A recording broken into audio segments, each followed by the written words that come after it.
šitą pirmąją dalį pabaigsime trumpu pristatymu apie tolimesnius proceso žingsnius, kas, žodžiu, toliau vyks ir kada mes vėl susitiksime. Ir antroji šiandienos dalis, antra valanda mūsų susitikimo bus šiek tiek kitokia negu įprastai. Jinai pirmiausia bus su vertimu, nes turėsime svečius iš Švedijos, kurie pristatys, šiek tiek pasidalins patirtimi iš savo, žodžiu, kelio dekarbonizacijos link. Tai detaliau pristatysiu svečius vėliau, kai jie prisijungs antrąją mūsų susitikimo valandą. O dabar, tada gal nieko nelaukiant, aš perduodu žodį aplinkos ministerijos kolegom, kad, žodžiu, jie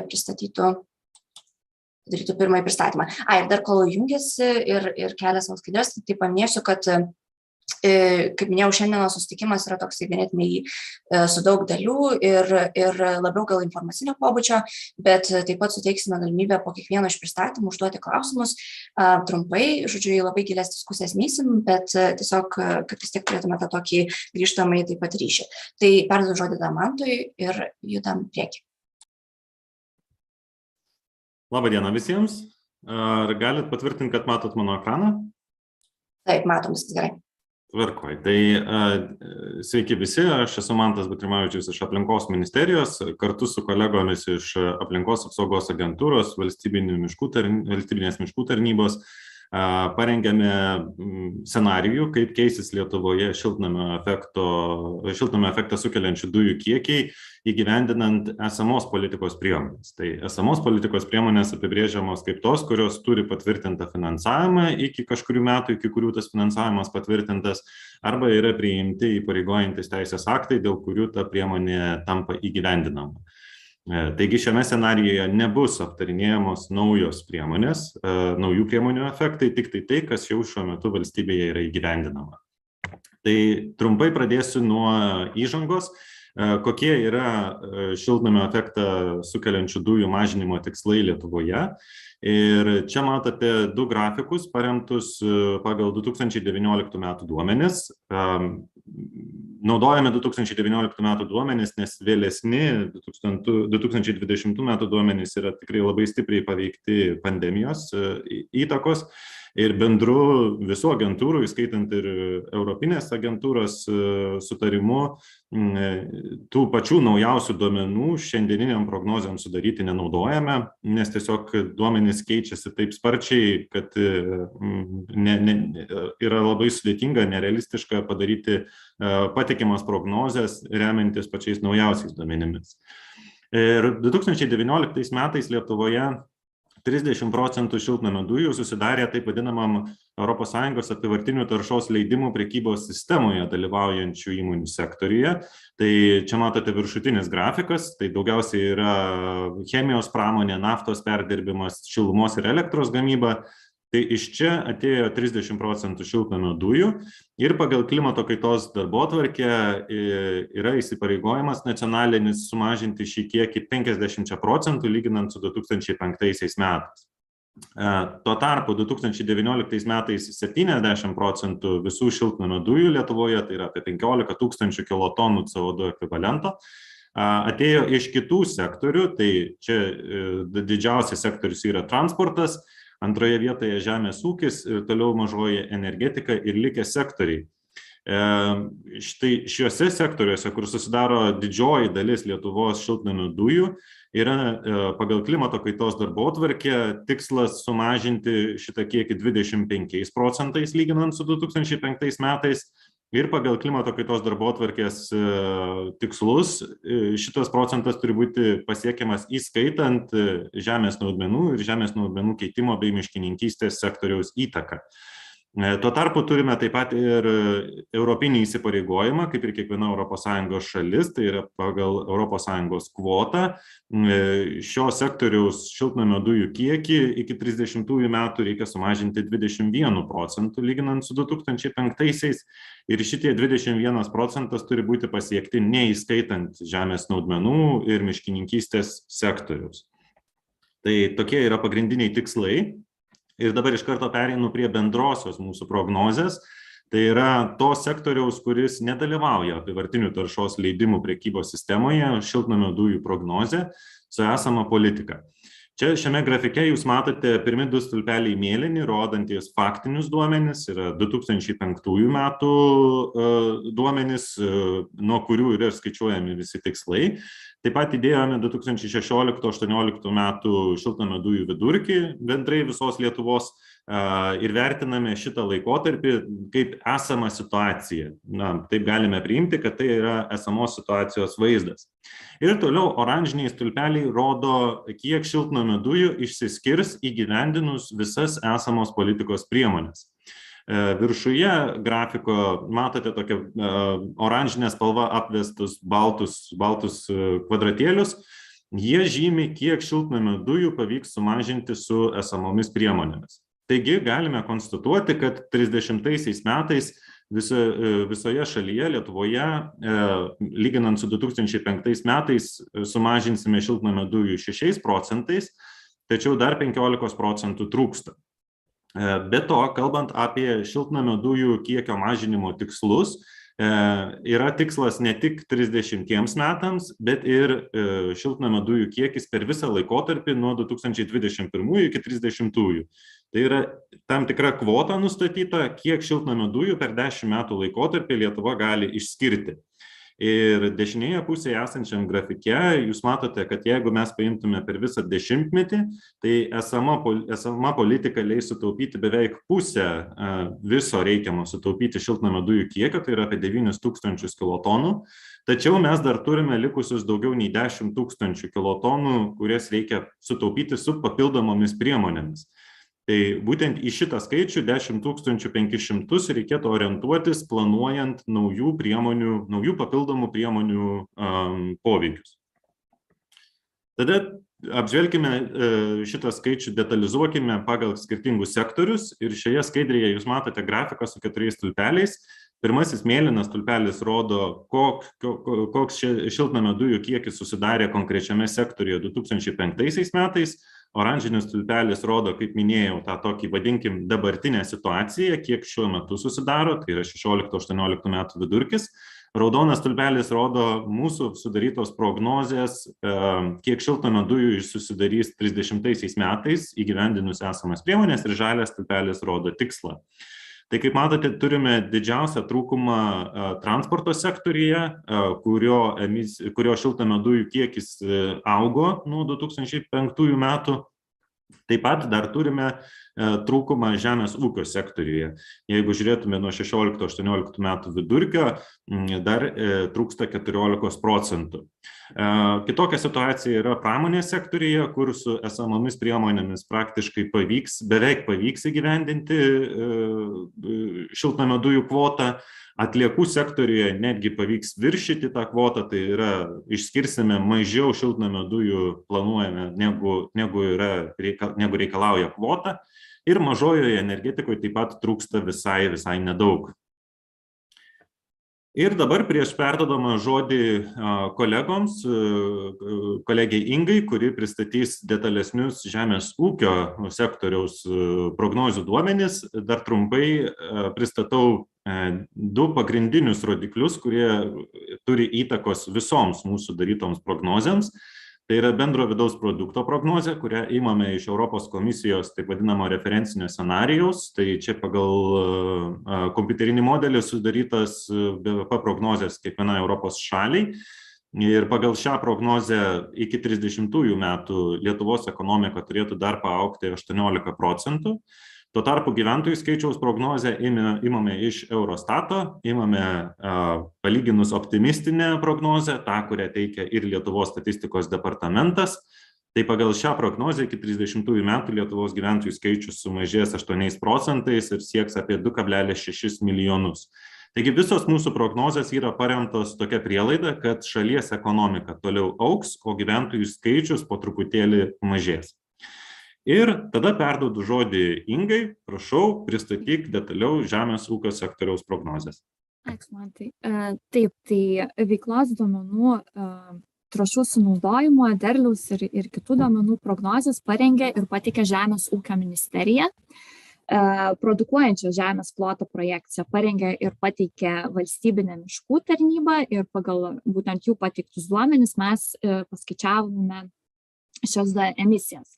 Tai kalbant būtent apie veiklos duomenų prognozes, tai taikant tik esamos politikos priemonės, mineralinių azotinių trąšų sunaudojimas nežymiai, tačiau didės apie 1%. Atsižvelgiant į esamas tendencijas, politikos priemonės ir prastėjant dirvožemio kokybei yra prognozuojama, kad apie 5% iki 30 metų išaugs produkuojančio žemės plotai. Ir dėl didėjančio mineralinių azotinių trąšų naudojimo, cheminių augalų apsaugos būdų poveikio ir nepakankamos sėjomainos, prognozuojama, kad dirvožemių kokybė turės tendenciją blogėti ir dėl to mažės augalų derlingumas, ko pasekoje 14% mažės ir bendras augalų derlius. Kita skaidrė. Taip, tai kaipgi keisis mėšlo tvarkymo sistemų pasiskirstymas, tai dėl biodujų gamybos skatinimo prognozuojamų laikotarpių bus matoma mėšlo tvarkomo kraikinėje, gilaus kraiko ir skystose sistemose mažėjimas. Mėšlo dalis, kuri būtų tvarkoma šiose sistemose, prognozuojama, kad perės į anaerobinio pūdymo sistemą, tai yra mėšlas bus panaudojamas biodujoms gaminti. Ir prognozuojama, kad iki 30 metų į anaerobinio pūdymo sistemą pateks 33% pieninių karvių, 30% mėsinių galvijų ir 65% kiaulių mėšlo. Ir šiek tiek čia gal pasikartosiu, ką Mantas minėjo, tai žemės ūkio sektoriui būtent yra nustatytas 11% tikslas. Tai yra, kad 30 metais žemės ūkio sektoriaus emisija turi būti 11% mažesnė už 2005 metų emisiją. Tai gauti rezultatai parodė, kad šias mažinimo tikslams pasiekti patvirtintų esamos politikos priemonių neužteks. Ir prognozuojama, kad 30 metais šias emisija bus 1% mažesnė už 2005 metų emisiją. Tai vadinasi, papildomas priemonės 30 metais emisiją turės sumažinti papildomai 10%, kad būtų pasiektas žemės ūkio sektoriui keliamas tikslas. Ir taip pat, jeigu žiūrėtume į suminę 21-30 metų laikotarpio šias emisiją, tai įgyvendinus esamas politikos priemonės per visą priemonių įgyvendinimo laikotarpį prognozuojama, kad būtų galima išvengti 2400 kilotonų CO2 ekvivalentų emisijos. O tam, kad užtikrinti žemės ūkio sektorių keliamo tikslo įgyvendinimą, tai planuojamos priemonės turės padengti trūkstamą dalį, tai yra 41%, arba, kitaip sakant, per dešimtmetį suminis planuojamų priemonių šias sutaupimas turės siekti bent 1700 kilotonų CO2 ekvivalentų. Taip, tai čia grafike vaizduojama esamos politikos priemonių šie sutaupimai ir pagal gautus rezultatus priemonės A4 įgyvendinimas prognozuojama, kad galėtų duoti didžiausią šią sutaupimą. Priemonė A4 sudaro biodujų gamybos skatinimas, tiesioginis mėšlo įterpimas į dirvožemį ir srutų rūgštinimo technologijos skatinimas. Ir prognozuojama, kad per visą šios priemonės įgyvendinimo laikotarpį būtų galima išvengti apie 900 kilotonų CO2 ekvivalentų emisijos. Kita reikšminga šią sutaupimą duodanti priemonė yra A8, kurios tikslas yra 15% sumažinti sintetinių trąšų naudojimą. Per visą priemonės įgyvendinimo laikotarpį būtų galima išvengti apie 800 kilotonų CO2 ekvivalento emisijos. A16 priemonė iškastinio kuro mažinimas leistų per priemonės įgyvendinimo laikotarpį sutaupyti 200 kilotonų CO2 ekvivalentų emisijos. A6 priemonės srutų ir mėšlo panaudojimo reikalavimų įgyvendinimas leistų sutaupyti 190 kilotonų CO2 ekvivalentų. A15 priemonė oro taršos mokesčio padidinimas leistų per visą priemonės įgyvendinimo laikotarpį sutaupyti 183 kilotonas CO2 ekvivalentų. A17 ekologinis ūkininkavimas prisidėtų prie šios mažinimo 156 kilotonom per visą priemonės įgyvendinimo laikotarpį. A13 berimės žemdirbystės technologija leistų prisidėti 86 kilotonom, A5 kompensacinės paramos už ilgalaikius klimato kaitos įsipareigojimus įgyvendinimas per visą priemonės įgyvendinimo laikotarpį leistų sumažinti 77 kilotonom CO2 ekvivalentų. Taip, tai ačiū Inga.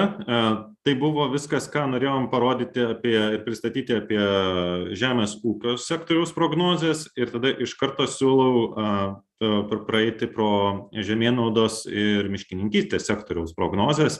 Ir čia pakviesiu Liną. Linai, ar gali pristatyti bendrasias šio sektoriaus prognozes? Labą dieną, taip galiu pristatyti mūsų apskaitomas sektoriaus prognozes.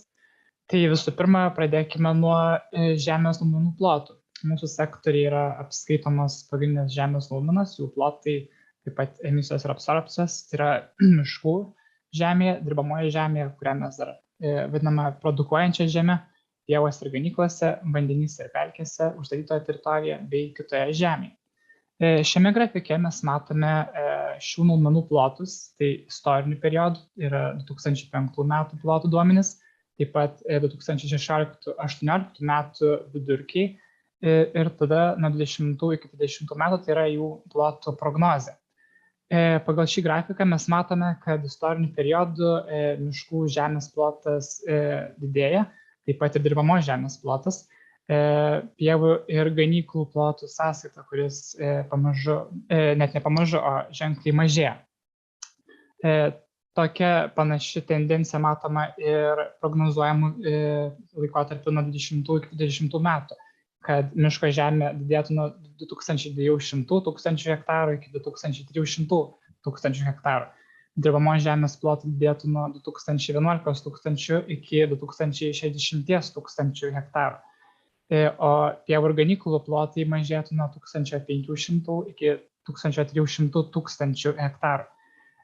Šlapynių plotai daugmaž labai nekinta dėl kitų naudmenų plotų kitų, o šio prognozuojamų laikotarpiu taip pat matome neženklų užstatytų teritorijų plotų didėjimą nuo 380 iki beveik 400 tūkstančių hektarų. Dešinėje pusėje mes matome taip pat tradicinės ir neriminės technologijų plotų dirbamoje žemėje plotus. Tai 16-18 metais tie plotai buvo dar ganėtinai nedideli ir šie duomenys buvo paimti iš Eurostato bei ekstrapoliuoti. Na, 20 metais mes jau turime tikruosius neriminės žemdirbystės plotus ir jie didėja iki 30 metų. Ir jie užims per šį laikotarpį apie 30% dirbamos žemės plotą. Ir kuo aktuali ta neriminė žemdirbystė, tai kad jinai sutaupo produkuojančią žemės kategoriją iš SD emisijų. Netiek daug išsiskleidžia tų emisijų. Galima tada kitą skaidrę. Šioje skaidrėje mes matome jų pačių sektoriaus emisijų ir absorbcijų skirtingose žemės naudmenuose bei visame sektoriuje balansą. Tai matome, kad nuo 20-30 metų mes sektorija turime šiame dešimtmetyje tam tikrus įsipareigojimus, kurios iškėlė Europos komisija. Tai šie įsipareigojimų laikotarpiai skiriami į du laikotarpius. Tai yra nuo 21 iki 25 metų mes miško žemėje kartu su nukirsto medžio produktais, čia pavaizduota kaip HVP, turime surinkti miškų atskaitos lygį. Tai yra tą minus 5664 kilotonas CO2 ekvivalentų kasmet tame penkmetyje. Ir kaip mes matome, tai pagal prognozes su esamom politiniam priemonėm mes jas pasiekime su perviršiu. Toliau, 30 metais mums yra išskaičiuotas konkretus tikslas, tai yra minus 4623 kilotonas CO2 ekvivalentų. Tai tiek su esamomis politinėmis priemonėmis mes jį pasiekime su 32% perviršiniu. Taip pat gali kilti klausimas dėl 26-30 metų laikotarpio ir jų tikslų. Tai šiame atskaitos laikotarpyje, tai yra pagal 25 metų duomenys už 21, 22 ir 23 metus šių metų vidurkį Europos komisija mums išskaičiuos metinės reikšmės nuo 26 iki 29 metų ir tai bus skaitysis kaip to 5-mečio nuo 26 iki 30 metų biudžetas. Ir 22 metais komisija lygins mūsų viso sektoriaus emisijų ir absorbcijų balansą su tų išskaičiuotų reikšmių 5-mečio suma. Ir žiūrės, ar mes pasiekėm reikalavimus tame 5-metį. Tai būtų paskutinė skaidrė apie konkrečias mažinimo priemonės. Tai pradėkime nuo L1 ir L3 priemonių, kurios yra viena kitą pakeičiančios. Tai yra miškų vystymas ir atkūrimas ir žaliosios paklotės žemės ūkio naudmenosios skatinimas.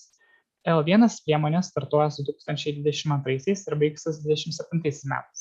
Dėl jos efektas didesnis nei L3, kuri veiks tik 2 metus, tai yra iki 2022 metų. L14 priemonė, tai parama už trumpalaikius įsipareigojimus, yra apie neriminę technologiją. Kaip sakiau, ši technologija sutaupo ŠSD dirbamos žemės kategoriją. L8 priemonė yra pievų auginimo skatinimas. Tai yra nusausintų organinių dirvožemių dirbamoje žemėje pavertimas pieva. Jos esmė yra sumažėjęs CO2 pagal dabartinius koeficientus. L5 priemonė yra šlapynių atkūrimas, nusausintų organinių dirvožemių dirbamoje žemėje vertimas šlapynėmis. Jis yra panaši kaip ir L8, kuri skaičiuota pagal dabartinę metodiką. Toliau yra L11, tai yra eroduota dirbama žemė, verčiama pievomis, arba kaip čia pavadinta, žaliosios paklotės žemės ūkio naudmenosios skatinimas. Tas efektas nedidelis, nes verčiamas nedidelis plotas, tik 1960 hektarų. L12 priemonė yra medžių sodinimas laukų kraštuose. Priemonė taip pat su nedideliu efektu, nes kasmet sodinama 200 hektarų plote. Ir nesudarys toks didelis efektas, bet padės išvengti vėjo erozijos. Ir galiausiai L18 priemonė yra tarpiniai pasėliai. Jos efektas taip pat nedidelis, nes NEKSVP numatytas plotas jau yra ir taip beveik pasiektas, o skirtumas tarp numatyto ir jau dabar esamo ploto yra 1000 hektarų. Ačiū Jums už dėmesį. Ačiū Linai, ačiū Inga. Tuo mes ir užbaigiame esamos politikos šiltnamio dujų mažinimo prognozę. Tai dabar turbūt pradedame diskusiją. Taip, ačiū labai. Tai matau, kad čiate jau yra keli klausimai kritę, tai galbūt galima būtent juos ir pabandyti atsakyti. Tai pirmasis klausimas buvo Zitos dėl miškų plotų tendencijų, kokiamis, tendencijomis remiantis prognozės sudarytos. Taip, čia prašysiu Linai arba Gintarai, pakomentuokit apie miškus. Labadiena, Gintaras, tai valstybinė miškų tarnyba. Numatytas plotų augimas 8000 hektarų yra pagal miškų politikos grupės aplinkos ministerijos pateiktas rekomendacijas ar sprendimus. Skaičiuojamas dirvožemio paklotės, anglies sukauptos dirvožemį ir paklotėje ir biomasėje augimas. Turbūt tiek trumpai.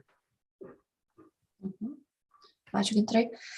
Tada kitas klausimas buvo dėl L5 ir L3 priemonės rodiklių. Tai jeigu atsimenu gerai, L5 yra šlapynės, o L3, man atrodo, irgi buvo su miškai susijęs. Tai jeigu būtų komentaras dėl to. L3 priemonė tai yra miškai įveisti iki 22 metų ir jie generuoja dar papildomus, kadangi natūraliai auga ir generuoja papildomas absorpcijas. Dabar dėl L5, čia gal Linas pasakytų, iš kur paimti duomenys.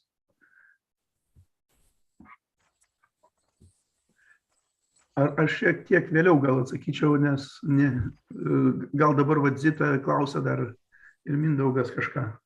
Gerai, tai Zita, prašau tada, kadangi jau čia jūsų klausimai. Aš tik, labą dieną, aš norėčiau atkreipti dėmesį, kad miškų didėjimo prognozės, jeigu jos buvo paimtos iš strateginių dokumentų, tai jos yra absoliučiai nerealios. Galiu pasakyti, kad miškų įveisimo galimybės valstybiniuose miškuose ateinantį iki 2030 metų mažėja iki 300 hektarų, nuo kur dabar yra įveisiama valstybiniuose miškuose maždaug tarp 5 ir 600, tai dėl žemės trūkumo jos tikrai mažės, geriausiu atveju jos mažės per pusę, tai čia mes jau esame aptarę, kad būtų galima nupirkti naujų žemių, irgi pastarieji metai įrodė, kad neypatingai yra galimybių iš privačių nupirkti ir įveisti mišką, o privačių miškų veisimo prognozės, jeigu imtume jos nuo 2016 metų, ar ne, kai dar buvo įveisiamas 1000 hektarų, tai dabar mažėjo buvo 17 831, po to mažėjo per pusę, o pastarieji metai parodė, kad naujų miškų įveisiama 290 hektarų 21 ir tikrai padidėjo vertimas miško žemės kitom naudmenom. Tai čia jeigu tos prognozės yra remiantis strateginiais dokumentais, tai jos yra nerealios ir aš nežinau, ar mes galime vis dėlto nustatant prognozes, tai aš manyčiau, kad reikėtų įvertinti visą tai, kas vyksta dabar. Ir dabar dėl tų dar yra vienas dalykas, kur galima kažkiek tai ištempti dėl savaiminių miškų įteisinimo, bet ir ten tie plotai mažėja, kadangi jų vis daugiau nuvaloma nuo žemės paviršiaus ir vakar ir kartu su valstybinė miškų tarnyba žiūrėjom, irgi ne kažkas, jeigu ten inventorizuota dabar apaugančios miškų, jau dalis turbūt ir nuvalyta nuo žemės paviršiaus, 16 000, tai čia jau kelių metų laikotarpį turbūt tas yra ir sumažėjęs, tai 8 000 hektarų, kur čia yra, tai tikrai nerealu ir siūlyčiau į tai atkreipti dėmesį, daugiau negu nerealu yra 8 000 hektarų. Aš tai praktiškai nematau galimybių. Galbūt kažkas ir mato. Gal aš galėčiau iš karto sureaguoti į Zitos komentarą. Taip, tai yra gautas skaičius iš miškų politikos grupės. Zita ją ir atstovauja ir Donatas Vaikasas mums pateikė šitą informaciją. Tai manyčiau, kad turėtume apsispręsti. Aišku, tai apima ne tik įveisiamus miškus, bet ir savaiminius miškus, kuriuos įtraukime taip pat. Bet aš sutinku su visais įsakytais komentarais. Tiesiog reiktų daugiau padirbėti ties tuo sprendimu. O dabar dėl L5 priemonės taip pat gauta informacija iš Žemės ūkio ministerijos ir mes tik tai atlikome skaičiavimus pagal priimtą mūsų metodiką, kokią įtaką turės. Labai gintarai. Jau čia daug rankų prikilo, mums kaip ir reikėtų judėti link kitos mūsų dalies, bet gerai, greitai tada Mindaugai, Algis ir Rimantas. Tai aš šiuo atveju pilnai pritariu Zita, ką išsakė, iš tikrųjų tie skaičiai yra visiškai nerealūs ir čia skiriasi 10 kartų. Ir jeigu mūsų programa yra paremta absorpcijų miškų įveisimu, tai jinai yra visiškai butaforika. Tai čia šitoj vietoj labai rimtai reikia pasižiūrėti, ką mes turim šiandien ir kaip tą dalyką spręsti, nes tikrai čia yra ne tai, kad mes ten 10% skirtumėmės, čia yra 10 kartų visi skirtumai. Tai čia labai reikia rimtai pažiūrėti, nes mūsų ta programa tada tampa visiškai butaforika. Tai tiek. Mindaugai, Algi, prašau. Labą dieną, tai tikiuosi girdisi ir galit, Kristina, pakartosiu Mindaugų ir dabar jeigu tai pateikta kaip jau priemonės, kurios bus įgyvendintos, tai tikrai kelia didelį rūpestį. Tai gali būti šitie išvardintos priemonės kaip siekiai, kurie kažkur įtvirtinti strateginiuose dokumentuose, bet va Mindaugas nepasakė, Žemės ūkio ministerija dabar Žemės ūkio kaimo plėtros strateginiam plane eliminuoja iš viso, eliminuoja greitos trumpos apyvartos želdinius, kas būtų priemonė mums reikia didinti miškų produktyvumą kaip priemonę, nes vien tik tai ploto padidėjimo nėra būti. Ir čia žiūriu tose priemonėse visai neaptarėme tos priemonės, kurias mes siūlėm kaip darbo grupės nariai. Tai tas kelia susirūpinimą ir tikiuosi kažkokiu tai būdu į tai bus sureaguota ir atsakyta. Ačiū. Taip, ačiū, Algi. Tai pristatymo metu turbūt irgi buvo minėta, kad čia yra dabartinės NEKS priemonės. Tai yra ne tos, kurias jūs siūlėt ir kurios, žodžiu, naujos priemonės, preliminarios kandidatės, tai dar aptarsim šiandien vėliau. Tai tikrai jos niekur nėra dingusios. Rimantai, prašau. Tai aš labai trumpai, tiesiog tam pesimizmui išsklaidyti, galbūt galėtų priemonė būti agromiškininkystė, kur yra žemės augalų, kurie tikrai galėtų būti sumedėję ir labai efektyvūs. Kalbu apie pavlovinijos, pavyzdžiui, įvedimą į apyvartą su labai didelė absorbcija. 1 hektaras absorbuoja nuo 80 iki 120 tonų CO2 emisijos, o, pavyzdžiui, jaunas miškas tik tai 8-12 tonų. Tai ta prasme yra technologiniai sprendimai ir aš manau, kad jei būtų žalia šviesa uždegta agrarinė miškininkystė, tą galima būtų pasiekti. Ačiū, Rimantai. Tai tuomet einam tiesiog prie kitos dalies ir perduosiu žodį konsultantams iš PricewaterhouseCoopers, kad pristatytų būtent jūsų pateiktų pasiūlymų nuo sausio mėnesio tokį apibendrintą, sudarytą sąrašą. Tik tai dar prieš jau, kol ruošiasi čia su skaidrėm, aš trumpai paminėsiu vieną dalyką, kurį pamiršau pasakyti, ir tai gal atlieps ir Arvydo klausimą čiate, jog tarptų esamų priemonių, kas čia buvo aptarta, tai dar dalis, kas yra planuojama strateginiam plane, čia irgi nėra atliepta. Tai kas irgi prisiskaitys prie kaip esamos priemonės šiek tiek vėliau, tai žodžiu, galėsim irgi pakalbėti apie tai. Tai prašau, nežinau, kuri čia Aistė, Rūta, pirmoji pridės Aistė, ne? Taip, sveiki, labas rytas. Tai esu Aistė Jotautytė iš PricewaterhouseCoopers, taip pat su manim šiandien yra Rūta, mano kolegė.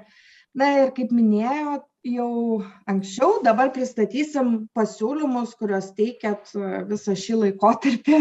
Ir gal tik tai akcentuosiu, kad dabar yra pats pirmas etapas šitų priemonių rengimo, tai yra tiesiog priemonių sąrašo sudarymas. Tai kol kas nėra dar vertinama, kaip tos priemonės galėtų būti įgyvendintos, kiek reikėtų lėšų ar koks būtų šias efektyvumas. Kol kas tiesiog pirmas etapas yra sudaryti patį priemonių sąrašą iš kuo daugiau socialinių partnerių pateiktų pasiūlymų. Tai nuo to ir pradėsim, gal nuo pačių pasiūlymų aibės, trumpai pristatysiu. Tai iš viso buvo gauta 540 priemonių pasiūlymų, 89 iš jų buvo būtent žemės ūkio ir miškininkystės sektoriai. 90% tai visiškai didžiausią dalį pasiūlymų pateikė juridiniai asmenys, daugiausia pasiūlymų, kaip matot, pateikė Žemės ūkio ir aplinkos ministerijos, taip pat asociacijos, institutai, įmonės ir įvairios kitos organizacijos pateikė pačią didžiąją dalį tų 89 pasiūlymų. Trečdalis tų pasiūlymų buvo investicinėms priemonėms, tai reiškia įvairioms subsidijoms, paramai ir panašiai. Taip pat nemaža dalis, beveik 5/5 reguliaciniams, tai įvairiems įstatymų pakeitimams, nutarimams ir panašiai. Taip pat švietimo informavimo priemonėms, mokslinių tyrimų ir kitoms, tai dažniausiai tokiams horizontalesnėms priemonėms. Tai dabar trumpai pristatysiu tokį standartinį procesą, kurį naudojom visiems sektoriams, visiems pasiūlymams nagrinėti, ne tik žemės ūkio sektoriai. Tai kaip turbūt suprantat, pasiūlymų informacijos kokybė buvo labai įvairi, tikrai buvo pasiūlymų, kur pateikta informacija buvo labai ir plati, ir pakankama tolesniam priemonės vertinimui, tačiau taip pat buvo tokių pasiūlymų dalis, kur tikrai trūko kažkokios tai esminės informacijos tolesniam pasiūlymų vertinimui. Bet mūsų tikslas šitam etape buvo tikrai įtraukti kuo daugiau tų pasiūlymų į priemonių sąrašą. Tai, kad tą padaryti, buvo tokie keturių pagrindinių žingsnių procesas vykdomas. Tai visų pirma, tikrai reikia paminėti, kad žiūrėjom į pačią pasiūlymo visumą, tai neapsiribojom kažkokiais konkrečiais ten atsakymais į konkrečius klausimus, bet ieškojom tos reikalingos informacijos ir atsakymuose į kitus klausimus. Antras žingsnis, jeigu kažkokios tai informacijos trūko, tai tikrai ir patys žiūrėjome įvairias duomenų bazes, studijas, tai jeigu kalbant būtent apie žemės ūkio sektorių, tai pavyzdžiui, jeigu rodiklio reikšmė buvo nurodytas ten tiek ir tiek hektarų pievų padidėjimas, pievų ploto padidėjimas, tai mes, aišku, tada turėjom susirasti, pavyzdžiui, dabartinį pievų plotą tam, kad apskaičiuoti galutinį rezultatą iki 2030, ko siekiama ta priemonė. Tada trečias žingsnis, jeigu informacijos vis tiek trūksta arba kai kuriuose pasiūlymuose buvo pateikti, pavyzdžiui, tikslai prieštaraujantis vieni kitiems, tai tada kreipiamės į pasiūlymo autorius, pasikonsultuoti, galbūt papildomos informacijos gauti arba išsigryninti, kas buvo norėta pasakyti tą priemonę. Na ir toks ketvirtas, gal labiau horizontalus žingsnis, tai kadangi vis tiek prie priemonių sąrašo dirbo keli žmonės, dirbo komanda, tai mes tikrai nenukėlėm kažkokių pasiūlymų į nevertintų sąrašą ir jų tenai nepalikom, o validavomės viduj, grįždavom prie to sąrašo, tai yra tokių buvę situacijų, kai pavyzdžiui, galbūt pradžioje ta priemonė pasiūlymas pasirodo lyg neturintis pakankamai informacijos vertinimui, bet paskui galbūt atrandam kažkokių kitų pasiūlymų labai panašių ir pavyksta juos apjungti ir tada tuo pačiu iškelti pasiūlymą iš nevertintų sąrašų. Tai va toks buvo tas pagrindinis procesas, kaip stengiamės surinkti kuo daugiau įmanomos informacijos ir kuo daugiau tų pasiūlymų įtraukti į priemonių sąrašą. Nepaisant to, tikrai turbūt tikiuosi spėjot susipažinti su ta duomenų baze, su sąrašu, tai matėt, kad yra dalis pasiūlymų, kurie nugulė į nevertintų sąrašą. Tai mes šitą sąrašą sudarydami išsigryninom tokius konkrečius aspektus, kurie buvo būtiniausi, kad pasiūlymas galėtų eiti į tą priemonių sąrašą ir būti vėliau vertinamas. Tai 3 tokie pagrindiniai dalykai - priemonės veiklos rodiklis ir veiklos rodiklio reikšmė. Tai turbūt savaime suprantama, kad be jų neįmanoma nustatyti, koks tas priemonės rezultatas bus 20-30 ar bet kuriuo kitu laikotarpiu. Na ir trečias aspektas, tai yra reikalingos lėšos arba rodiklio vieneto kaina, kad mes tą reikalingą finansavimą, investicijų poreikį galėtume patys apsiskaičiuoti. Tai be priemonės rezultatą ir investicijų poreikio, aišku, neįmanoma nustatyti priemonės efektyvumo, efektyvumo, na ir čia kaip ir vienas pagrindinių aspektų tų priemonių vertinimų, todėl be šių aspektų priemonių tiesiog neįmanoma toliau tęsti vertinimą. Na, bet didžioji dalis visgi pasiūlymų, aišku, bus vertinami. Dabar kol kas atsirado priemonių sąraše, tai įtraukimo į tą priemonių sąrašą irgi buvo šioks toks procesas, kadangi tikrai gavom pasiūlymų panašių savo esme arba netgi identiškų, siekiančių tų pačių dalykų. Tai siekiant išvengti pasikartojančių priemonių arba identiškų priemonių arba labai panašių priemonių, tai buvo vėlgi šioks toks procesas suformuotas, kaip išsigryninti tą tikrąjį priemonių sąrašą. Tai pirmiausia, visi pasiūlymai būdavo išfiltruojami pagal temas ir potemes, tada atliekama tų potemėje esančių pasiūlymų analizę ir identifikuojami identiški arba labai labai panašus pasiūlymai. Na ir iš tų identiškų arba labai panašių pasiūlymų buvo formuojamos priemonės, jie buvo grupuojami, tai formavimas priemonių taip pat susidarė iš tokių 2 žingsnių. Pirmas žingsnis buvo priemonės bendrųjų dalių suformavimas, tai pavyzdžiui, jeigu pasiūlymuose rodikliai galbūt rezultatas skiriasi, tačiau ten aprašymas gali būti bendras pavadinimas, atsakingos institucijos, įgyvendinimo laikotarpis, ir panašus dalykai. Tai pirmiausia, tos suformuojamos bendros priemonės dalis, ir tada jau formuojamos besiskiriančios priemonės dalis, kas dažniausiai yra veiklos rodikliai, skirtingi, gali būti siekiamos reikšmės skirtingos, ir toliau ten atitinkamai tada investicijų poreikis ir panašiai. Tai va toks tas bendras visas procesas, kaip ir sakiau, tas procesas vykdomas vienodai visiems sektoriams. Ir iš jo dabar trumpai pristatysim, kas gavosi šį procesą įvykdžius būtent su Žemės ūkio ir miškininkystės sektoriaus pasiūlymais. Tai, kaip minėjau, buvo gauti 89 viso pasiūlymai šiame sektoriuje. Iš jų 66 buvo apibendrinti ir iš jų sudaryta 41 priemonė kandidatė, kurias matėte turbūt siųstoje duombazėje. Tai šiam būtent dėl pristatymo tokio aiškumo tas priemonės pagrupavome, kad būtų aiškiau tiesiog ir galima būtų apibendrintai pristatyti. Tai kaip matot, tokios 7 grupės susidarė, didžiausia, aišku, yra augalininkystė ir gyvulininkystė, ir kitos tokios panašaus dydžio. Tai ir pievos, ganyklos, šlapynės, miškininkystė, augalinė mityba ir panašiai. Tai čia toksai apibendrinimas visų to priemonių sąrašo, ir dabar trumpai pagal tas tematinės sritis pristatysiu, kokios yra tų priemonių esmės kiekvienoj toj tematinės srity. Tai pirmiausia, didžiausia grupė, kaip ir minėjau, yra augalininkystė ir gyvulininkystė.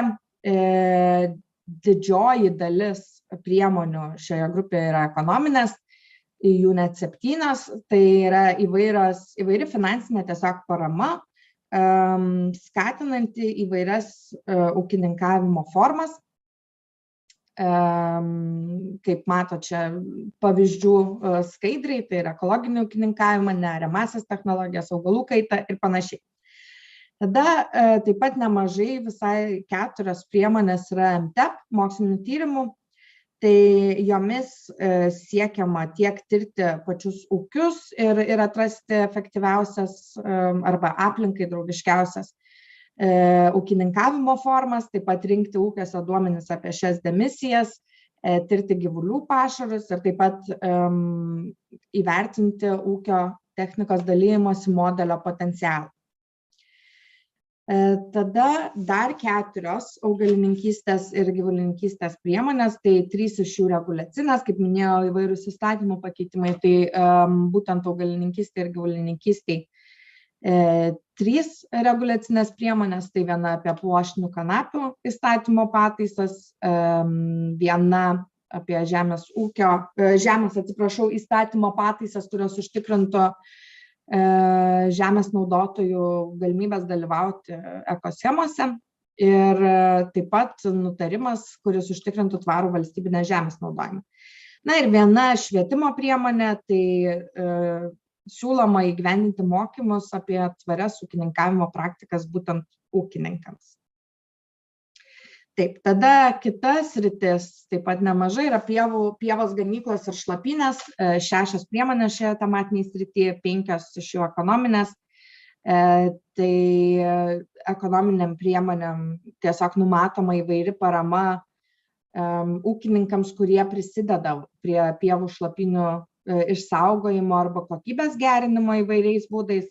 O reguliacinė, tai norima įpareigoti ūkininkus išsaugoti arba atkurti jau sunaikintas daugiametės pievas. Miškininkystės tematiniai srity 6 priemonės, 4 iš jų ekonominės, kuriomis siūloma teikti paramą arba kompensuoti įvairias miškų įveisimo, miškų plėtros, miškų kokybės gerinimo veiklas. Reguliacinė priemonė siūloma švelninti teisės aktų reikalavimus dėl miškų veisimo. Na, o komunikacinė priemonė taip pat viena, siūloma įgyvendinti švietimo kampaniją, skatinančią žmones sodinti medžius. Taip, augalinės mitybos srityje 4 priemonės, 2 iš jų ekonominės, vėlgi tiesiog siekiančios skatinti augalinę mitybą. Tai viena iš jų tiesiog papildoma parama perėjimui prie tvarios ir sveikos mitybos, o kita kalba būtent apie viešąsias paslaugas teikiančias institucijas ir skatinimą augalinės mitybos patiekalų būtent tokiose institucijose. Fiskalinė priemonė siūlo įvesti akcizą gyvuliniams produktams ir atsisakyti gyvulininkystės subsidijų. Na, o komunikacinė kampanija, tai siūloma vėlgi tiesiog informuoti žmonės, šviesti žmonės apie augalinės mitybos privalumus. Dirvožemio ir anglies kaupimo ūkininkavimo tematiniai srity 3 priemonės, ekonominė priemonė. Tai siūloma, numatoma kompensuoti veiklas prisidedančias prie anglies kaupimo. MTEP priemonė siūlo atnaujinti durpžemių geoinformacinės sistemos duomenų bazę. Na, reguliacinė priemonė numato net keletą įvairių veiklų skatinančių anglies kaupimo ūkininkavimą. Na, trąšų tematiniai srity 4 priemonės, visos ekonominės, iš tikrųjų 3 iš jų tai įvairių technologijų arba trąšų tipų naudojimas skatinančios, o viena siūlo kaip sukurti, įdiegti specialią skaitmeninę trąšų ir cheminių augalų apsaugos produktų apskaitos bazę. Taip, ir konkurencingumo didinimo ir atsparumo tematiniai srity 3 ekonominės priemonės. Tai jomis, aišku, siūloma siekiama skatinti ūkininkų konkurencingumą, didinti ir jų atsparumą. Tai jos tokios gana skirtingos, tai viena iš jų siekia skatinti trumpasias tiekimo grandines ir miestų ūkininkavimą, kita remti bioekonomikos verslus. Na ir trečia, dalinai kompensuoti draudimą pasėlių, augalų ir gyvulių. Na ir turbūt taip, aptariau, trumpai pristačiau dabar visas apibendrinimus tokius apie visas tematinės sritis. Detaliau tikiuosi spėjote pasižiūrėti arba dar turite iki šiandien dienos pabaigos pasižiūrėti duomenų bazę pačią ir sąrašą. Tai dabar tikrai kviečiu klausti klausimą apie patį procesą arba priemonių sąrašą, arba kažkokie tai pastebėjimai taip pat laukiami komentarai. Ačiū labai, Aiste. Aš gal tik kelis momentus dar norėčiau užfiksuoti. Tai pirmiausia, ten iš Žemės ūkio ministerijos priemonių yra tiek daug dėl to, jog mes tiesiog suvedėm vertinimui naujas planuojamas strateginio plano priemonės, tai yra tos, kurių šiuo metu NEKSVP nėra, bet jos yra planuojamos tam žaliajame voke. Tai tikrai negalvokit, kad čia mes kažkaip tai tiek daug prisiūlėm tų priemonių kažkokių tai naujų. Ir kitas momentas, ką norėjau pasakyti, tai yra tai, kas buvo pristatyta, tai tikrai nėra tas galutinis sąrašas, ar ne, tikrai dar daug žingsnių, svarstymų, vertinimų. Tai čia tiesiog tam pirmajam tokiam demokratiniam susipažinimui iš to, kas buvo būtent jūsų pateikta, tiesiog tokiu apibendrintu formatu. Ir kadangi aš tiesiog žiūriu į tą laiką mūsų ir mes 11 turėsim jau pasveikinti su mūsų svečiais iš Švedijos, tai aš gal paprašysiu prieš klausimus, jeigu tokių būtų, gal Laurai perduoti žodį, tiesiog trumpai pristatyti tuos sekančius žingsnius dėl visam procese ir tada galbūt kai kurie dalykai jau iš karto jums bus atsakyti ir taip, prašau, Laura.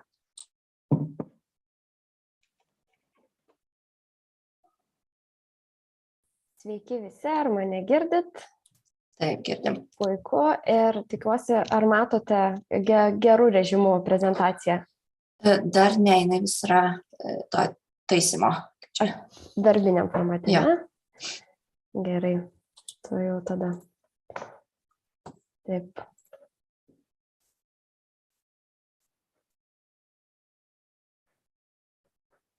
Oi, dabar gerai gal matosi. Dar kažkaip kraunasi. Ar jau pasikrovė? Pas mane bent jau dar ne. Vis dar tuo darbiniu matom, Laura. Vis dar taip pat, ne taip pat matom. Gerai, to jau padarysim. Taip.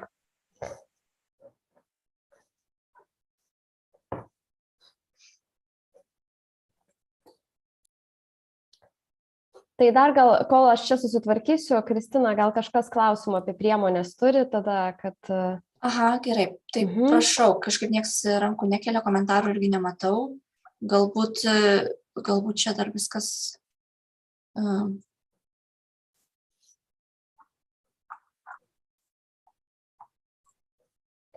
Taip. O dabar, kaip matot? Dabar tai tikrai netą matot. Jo, dabar tą demonstravimo. Nu, nesikalba su manim šiandien technologijos visai. O, dabar matot gerai, ne? Per visą ekraną. Dar ne. Dabar nešėrinu turbūt, Laura. O dabar? Taip, valiau. Gerai, per ilgus vargus. Tai sveiki visi, labai smagu girdėti diskusijas. Šiandien turime jau paskutinį dekarbonizacijos Žemės ūkio ir miškininkystės darbo grupę šiame etape, kuriame siekiame aptarti visas priemonės ir perduoti jas tolimesniam vertinimui. Tai labai trumpai prabėgsiu, kad mūsų visas, dar kartą pakartosiu, kad bendras tikslas yra atrasti tas veiksmingiausias šias mažinimo priemonės ir tikslas buvo tiesiog sudaryti platformą visiems, pasiūlyti savo priemonės ir jas pamatuoti ant vienų svarstyklių tiek ministerijų, kitų institucijų, tiek socialinių partnerių siūlomas priemonės. Tai pirmajame etape mūsų tikslas buvo sužinoti, kiek trūksta iš esmės šias sutaupimų tikslam pasiekti. Tai šiandien ir išgirdome ir Žemės ūkio ir miškininkystės sektoriui, kiek būtent dar trūksta kitų tikslų pasiekimo. Matome, kad tikrai priemonių papildomų dar reikės ir su esama politika tikslų nepasieksime. Tada antrajame etape, viename plačiausių ir didžiausių etapų, kuriame prašėme didžiausio jūsų ir dar prašysime jūsų įsitraukimo, tai tikslas sudaryti tą galimų kandidačių priemonių sąrašą, kuris padės sumažinti ir pasiekti šias sutaupimo tikslus. Ir labai esame dėkingi už kokybišką ir platų jūsų įsitraukimą, už priemonių. Šiandien turime bendram sąraše 540 pasiūlymų ir esame labai dėkingi už juos, smagu, kad aktyviai juos teikiate. Ir ką mes dabar darysime toliau su visom šitomis priemonėmis ir su tuo sąrašu, kuriuo matote, tai mes atliksime palyginamąją priemonių analizę. Ją atliks mūsų konsultantai PricewaterhouseCoopers, Aistė atstovė pristatė prezentaciją, tai būtent ši komanda, tada mūsų abi agentūros, aplinkos apsaugos ir energetikos agentūra, drauge skaičiuos šias ir kuro balansą ir vertins poveikio oro taršai. Dar taip pat turime ir žiedinės ekonomikos konsultantą, nes nepamirškime, kad kartu be dekarbonizacijos plano viso šito proceso metu dėliojamas ir žiedinės ekonomikos veiksmų planas. Tai iš esmės palyginamoji priemonių analizė mums atskleis ir leis pasimatuoti priemonės ir jų efektą tarpusavį, paskaičiuoti galimą reikalingą finansavimą tikslams pasiekti ir priemonių įgyvendinimui. Tai procesas dar laukia pakankamai ilgas, šitas procesas viso antro etapo baigsis rugsėjį, tai dabar mes išeisime į vasarą ir kol trumpai atostogausime, mūsų kolegos konsultantai ir analitikai labai dirbs, nes per pusantro mėnesio turės visas tas priemonės įvertinti pagal tikrai platų rodiklių ir kriterijų spektrą. Ir vėliau tas priemonės, ta palyginamoji priemonių analizė mums Liepos pabaigoje, rugpjūčio pradžioje bus pristatoma, mes taip pat galėsim reaguoti, pasižiūrėti, kokios priemonės ir jų efektyvumus. Tada prasidės nuo rugsėjo iki gruodžio Dar taip pat labai svarbu paminėti, kad antrajame etape taip pat sės prie stalo ir ministerijos tartis dėl tų priemonių, kurias priemonės įtraukti priemonių rinkinius, kurių galbūt atsisakyti, nes tikrai jau dabar matome preliminariais agentūrų skaičiavimais, kad visom priemonėm, tokiom apimtim, kokios yra pasiūlytos, tikrai pinigų neturėsim ir reikėtų tikriausiai viso ES biudžeto tom priemonėm įgyvendinti. Tai dėja, tai nebus įmanoma. Tai reikės susitarti, kuriom skirti prioritetą, kokias lėšas naudoti ir iš kur ir panašiai. Ir vėliau, kai ministerijos jau apsispręs apimtis tų priemonių pasiūlytas, mes pradėsime modeliavimo procesą. Čia daugiausiai dirbs taip pat aplinkos ministerija, valstybinė miškų tarnyba, aplinkos apsaugos agentūra ir energetikos agentūra. Tai čia labai didelis, kartu ir energetikos ministerija, labai didelis procesas reikalaujantis daugybės institucijų įsitraukimo, tam, kad galėtumėm pasitikrinti, ar mūsų tų galutinių priemonių pakanka mūsų tikslams pasiekti numatytams. Na ir tada turėsim 4. ir 5. etapus, kur dar kartą jau turėsime bendrą nacionalinę energetikos ir klimato srities planą, nes nepamirškime, kad priemonių tikslas ir yra būtent atgulti būtent tenai. Ir tuomet tos visos priemonės bus pateiktos dokumente, bus viešos formalios konsultacijos, daugybė diskusijų viešoje erdvėje ir su politikais. Ir šitą visą procesą koordinuos energetikos ministerija. Tad laukite naujienų kitais metais iš jų. Na ir artimiausi mūsų žingsniai, tai kaip ir minėjau, agentūros ir konsultantai šiuo metu atliks palyginamąją analizę. Tada Liepos pabaigoje, rugpjūčio pabaigoje pristatysime palyginamąją tą priemonių analizę, kaip tos priemonės įsidėlioja tarpusavį. Ir iki rugsėjo pradžios turime ambiciją, kad ministerijos suderintų tuos galutinius priemonių rinkinius tikslų mūsų pasiekimui. Tad ačiū Jums labai už įsitraukimą, esame be galo dėkingi, kad šį procesą pažiūrėjote rimtai, kad dalyvavote darbo grupėse, išsakėte savo nuomonę, teikėte pasiūlymus ir dabar einame tų pasiūlymų vertinti ir netrukus grįšime su jų vertinimais. Tai ačiū dar kartą labai ir dabar bandysim sudėlioti geriausius tos priemonių rinkinius. Tai tiek. Ačiū labai, Laura. Aš irgi tik antrindama noriu irgi padėkoti visiems už dalyvavimą aktyvų mūsų susitikimuose ir visame šitame procese. Tai tikrai be jūsų, jis nebūtų praėjęs, manom, taip sėkmingai šitą dalis. Tai aš žiūriu į laiką ir manau, kad mes jau galim pradėti judėti į mūsų antrąją dalį susitikimo. Tai, kol Laura kalbėjo, čia iššoko pranešimas, jog yra vertimas jau galimas, ar ne? Tai tiems, kam jisai yra reikalingas, apačioje yra meniu, ar ne? Tame yra interpretation, vertimas, toksai gaublio simboliukas ir ant jo paspaudus galite pasirinkti kalbą. Tai šiuo atveju, jeigu mūsų svečiai kalbės angliškai, tai jums reikėtų rinktis lietuvių kalbą. Ir tai antrosios mūsų susitikimo dalies tikslas yra apsikeisti gerosiomis praktikomis. Tai yra išgirsti, kaip mūsų artimi kaimynai, švedai, kaip jie juda savo dekarbonizacijos kelyje link to misijos nulis, ar ne, nulinių emisijų. Tai turime keletą svečių šiandien tiek iš organizacijos atsakingos už tokį panašų procesą, kaip mes čia įgyvendinam, suburiant suinteresuotas šalis, tiek iš kelių, žemės ūkio atstovų, tai iš vieno didelio kooperatyvo ir šeimos ūkio. Bet prieš, jau pradedant pristatymus, norėčiau suteikti žodį Švedijos ambasados atstoviai. Tai Tove, floor is yours, if you can give a few words. Thank you so much, Christina, and good to meet you all today. Good morning to everyone. Thank you so much, the Environment Ministry and the Agriculture Ministry for this initiative, to this exchange today. For Sweden, combating climate change has been a priority for many years. And also here at the embassy, that we have had quite a number of projects, and we are very happy for the collaboration we have had with the Ministry of Environment.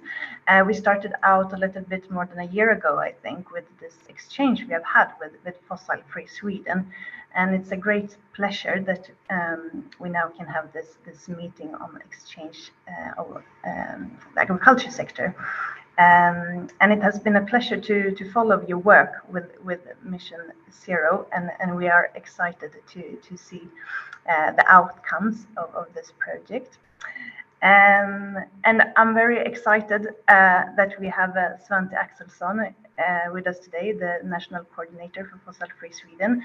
I will not say so much about Fossil Free Sweden's work, but I will just say that I listened to Svante a couple of years back, and I was actually amazed by the story and how he described the big shift that has taken place within the private sector, and that the private sector in Sweden is often taking the lead in this issue. And yes, it's about combating climate change, but it's definitely to stay competitive in the market. And I'm very grateful that we are joined by Claes Johansson from Lantmännen and Gunnar Bergström from the farm Hagelrums Gård, who both have great experiences in this field, but from quite different perspectives. And I think it will be very interesting to hear about their insights. So I will not say anything more. Thank you again for the initiative, and I look forward to interesting discussions. Thank you. Thank you so much, Tove. So I will switch to Lithuanian now. Ir pristatysiu Svante. Tai Tove jau užsiminė, kad pirmasis mūsų pranešėjas yra Svante Axelsson ir jisai yra Fossil Free Sweden iniciatyvos nacionalinis koordinatorius. Tai jisai matyti detaliau ir pristatys būtent, ką daro Fossil Free Sweden ir kaip tas procesas veikia būtent Švedijoje. Tai aš tuomet suteikiu žodį Svantei. Svante, floor is yours, please. Thank you for that. Thanks for inviting to this meeting. I wonder, can anyone share my pictures there? Because I can't share from my mobile phone here. So if they have the possibilities, it would be nice. Otherwise, yes. Thank you very much. As you heard, I'm a national coordinator for Fossil Free Sweden. I used to say it's a very easy job for me to have that, because we have so many good initiatives in Sweden now. And I think the most important message today is that we are changing the mindset. We are used to talk about climate change as a burden, cost, painful, and all that. And it's very common if you look how they talk in the UN negotiation process. But Sweden have changed that and say we want to be the first fossil-free welfare nation in the world. So it's opposite perspective. We try to be first because it's good for the welfare. As a national coordinator, has invited the different sectors in Sweden to ask them, can you tell us how we will be fossil-free? And if it will be very costly and how difficult it could be. And I have been very surprised over this time that we have got 22 roadmaps. So the next picture show us that we have many, many good initiatives. I don't see the picture now, but perhaps, yeah, yes, there. So here is we have 22 roadmaps for fossil-free competitiveness. As we heard before, we are changing the way how we talk about climate issues. We now more and more talk about how can we increase the competitiveness by being fossil-free. And if you start in that perspective, it makes it much easier, because now we have a new situation. It's much, much easier than it was compared to 2009, that we have a bad negotiation process in Copenhagen. And now we have Paris behind us, and we see much, much more possibilities compared to 10 years ago. And it depends on two things. It's that we have new technologies. I mean, the wind power plants is much cheaper. The solar is cheaper. The biofuel is somewhere cheaper. Now it's a very difficult situation, of course, but normally we have decreasing our costs on renewables. And the other perspective is that the willingness to pay has increased enormously. And that's why we now talk about fossil-free steel as the first mover, you can say. It's 10% of our emissions. And this steel producer, SSAB, had now produced the first fossil-free steel in the world. And many people wonder, how can you sell this very expensive steel? is 25% more expensive than other steel products. And they say it's not no problem because Mercedes, BMW, Volvo, and other car producers want to sell fossil-free products, electric cars, which also have fossil-free steel. And it's not so very big cost for the consumers. Even if it's more costly when they buy this steel, it costs perhaps one tire if you buy a Mercedes and a BMW with fossil-free steel in the car. So that's a new logic, you can say. If you work in this value chain, it's not so expensive for the final consumer, and that's make it easier also to produce batteries, as we do in Sweden now, with green electricity. So now we have a new thought of thinking, and it has also an impact on the agriculture sector, because we have the same logic there. If people know that these products are fossil-free or climate neutral, they can pay more. So we see also discussion now, when people are aware about the problem, they will also be part of the solution. So it's good for people if they buy more Swedish food, because we have less impact on the climate in general. And that make it easier to compete if you produce more climate better products. So I think that is very, very interesting perspective. And this 22 different roadmaps don't sitting and wait for the government. They are working all the day to take step by step, because they can increase the revenues to the companies if they are fossil free. And that's why also they are in a hurry, not only because of the situation of the planet, but also that they have to compete. They lose money, they lose jobs, they lose growth if we can change and transform our society much faster. We talk about mines, we talk about steel production, car production, cement production. So we have another situation there. Environmental movements and companies and business are banking on the parliament and say, just hurry up. We need to take care of the planet and also increase our competitiveness. So the next picture show us that we have targets already to 2030. And there we can see that the agriculture sector are going to be fossil-free 2030. And we have to remark that it's voluntary targets. They want that. They think it's good for the business and for the companies. And it's also a way to put pressure on the government, because this initiative is like a tango, you can say. One, you invite the other part, and now the business sectors are in the forefront, and they invite parliaments and politicians to take decisions to reduce obstacles, so make it easier for them to be a part of the solution. So they can't do it themselves. They say, we want, we will, we dare to say it, and we want to so you become brave and take decisions. So now we have some initiatives for the government that make it easier for different companies. We have industrial step, we have climate step, and we have others programs, you can say, to support the transition into renewables. If you put a solar panel on the roof, you get less tax. If you also seek for money, if you want to have more biogas, more biofuels, biodiesel, electric tractors. So we have different support system from the government to make these companies more competitive. And that's a new dance, you can say. But we have also changed the language from tango to square dance, because we need that public procurements decide to pay for climate neutral products. They need to be in the forefront to get a strong consumer power. We need that local municipalities reduce obstacles. So all different authorities need to work together. And then that's why Sweden could be, and your country could be in the forefront and be first movers into the fossil-free nation. So if we go even that more in details, I think Claes and others can show you more about what they're doing.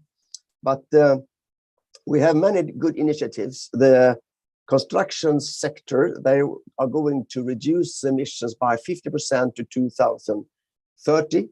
The aviation, the Swedish aviation, domestic, are going to be fossil-free 2030. The mines are going to be fossil-free 2035. And as I mentioned, the steel productions for SSAB, they first say they want to be fossil-free 2045. And after a while, they saw it was very beneficial. So now they say, we can manage to be fossil-free 2030. So that's a signal how the companies are working, and they see more and more possibilities because of this learning curve, and the technologies are more and more cheap, and the demand is increasing. The willingness to pay is increasing all over the world because people want to survive. So it's just to be in the forefront that you can also support the country and the companies. So combine a good actors for the planet and also good for your own economy and your own country. So the next picture shows us that there are, of course, different shifts. And at the first step, they don't take care so much about other greenhouse gases. The target is about CO2, fossil-free. And we work like that, step by step. This is the easiest one. And there we can see how they change fuels, you can say, in the machines and the tractors, in the buildings, and how they drying the grain and different parts of the whole production system, you can say, in agriculture sector. So it's a transformation of energy shift. And they are doing this now. Many companies are doing this, and it's the first easiest one is, of course, going from fossil diesel to renewable diesel. And that's why also we have investments in petrochemical industry, biorefineries or buildings in different parts of Sweden. And we have also a reduction law. They make it that you have to put like 25% biofuels into diesel and gasoline. And this is, if you don't do that, you have to pay a fee. So that makes it very strong demand signals to the refineries. So that's why they now invest to produce more biofuels, because they know they can sell it. The law is so strong, and this law is increasing over time, so that Sweden in the transport sector are going to be 70% less emissions 2030. So they're working together in this value chain. If we all take step by step, they can help each other and develop business cases or over this value chain. And I think it's very, very happy about that, and I'm really impressed and surprised that we are changing our society so fast, and that we also combine that with that we increase our welfare, that all people in Sweden need to be the winner. Otherwise, it will be very difficult to take decisions in the parliament. But so far, it works very well. So that's my message so far. Thank you, Svante, very much. So we have a few minutes for a few questions, if anyone has any.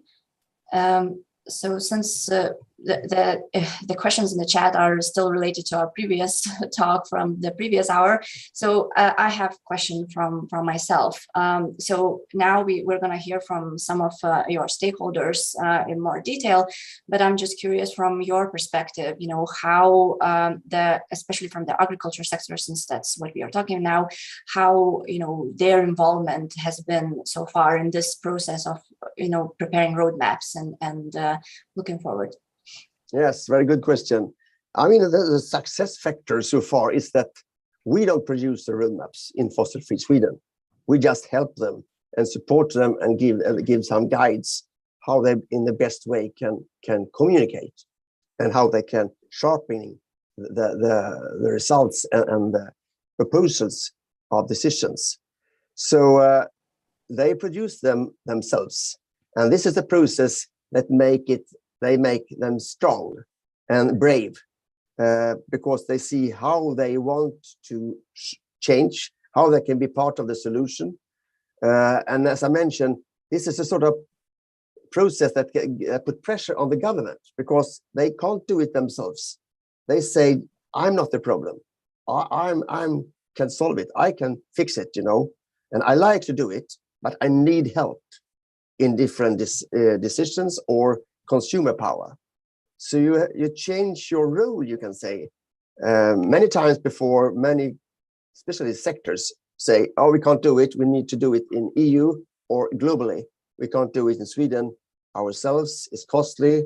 So the normal answer was no. It's very difficult as we see. But now they often say, yes, we can do it. We like to do it, but we need support. We need new decisions, and we need to reduce obstacles.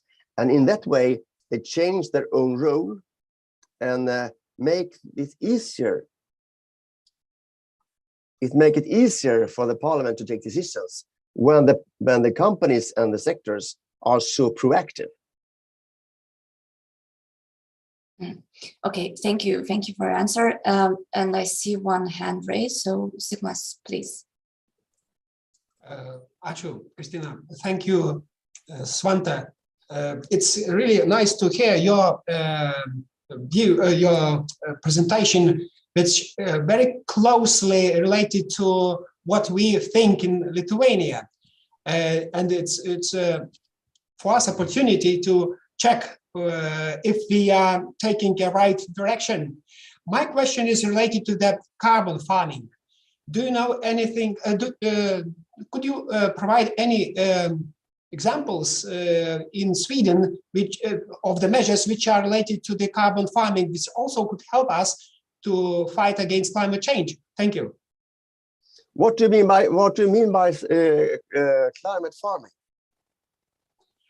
Carbon farming is a possibility of the soil to accumulate the as much as possible of the carbon dioxide and increasing the soil fertility and to reduce the emissions. Thank you. I see. That's a very interesting question, and I think that's the next step in our discussion, because we start to reduce emissions, but now we also we have a proposal for the government that we want to support negative emission by 36 billion crowns, and we are now starting that process. And in that perspective, the farmers can produce ecosystem services in different ways, and to produce negative emissions could be a very strong possibility, and it's necessary for us, because we need to reduce all emissions to 2050, and then we have to have negative emissions in many years globally. So it's a sort of a new revenue for the farmers to produce negative emissions, and that way it's very interesting. But I think Claes can tell us more about how they work in that process in his organization. Mm-hmm. Thank you very much, Svante. So, yeah, thank you very much. So we'll move to the second presentation, and the Claes was mentioned already. So Claes will be our second presenter here, and he's a head of sustainable development in Landmenen. I'll switch to Lithuanian now. Tai Landmenen yra žemės ūkio kooperatyvas, kurio savininkai, akcininkai yra apie beveik 20 tūkstančių Švedijos ūkininkų. Šis kooperatyvas yra vienas iš Šiaurės Europos lyderių žemės ūkyje, žemės ūkio mašinose, bioenergetikoje ir maisto produkcijoje. So Claes will present now more detail about their process. Please. Yes, thank you very much. Thank you very much for having me. I just want to build on what Svante is saying. I'm actually now on a meeting with the Haga initiative in Sweden. I'm just stepping out of that meeting temporarily. It's an initiative with companies, cross-industry initiative, united by a strong own climate and fossil-free agenda. but also pushing the policymakers to take the next step and do the right thing to enable us to support this development. So I totally share the view that Svante was giving us. And I think I will maybe also touch on in my presentation a little bit about carbon sequestration and carbon farming, the question that was mentioned. My name is Claes Johansson, heading the sustainability department in Lantmännen. And Lantmännen is a cooperative company owned by the farmers and also built up around the farmer. So we are providing the farmers with what they need to produce in an efficient and a sustainable way, with seeds and feed and other agri supply to the farms, all the input. And then we also help the farmers to bring the raw materials produced to the market. And it's mainly in 3 different value streams. It's food, it's feed, and it's biofuels. We are definitely a company from field to fork, and a part of this transition that was already mentioned. To start off a little bit on a high-level analysis, our strategies, our long-term strategies, are very much built on these 3 pillars. We have the climate issue, of course, as a really urgent perspective and question to deal with and implement the solution as fast as possible. And it's also about adaptation when it comes to farming, of course, to make sure that we can produce even if the climate will be changing and is changing actually. But we have also a broader perspective. I think they are very well presented by the SDGs, where the food supply and food security and the hunger issue is already today a critical issue that we also need to have in mind. So we also need to make sure that we provide the society with the basic needs that we have.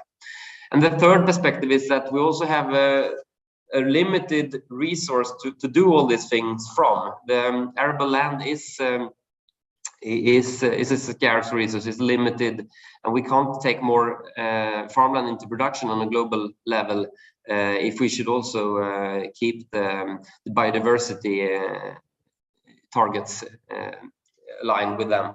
So that's really important to have these questions, all 3 perspectives in mind, not only solving one issue at a time.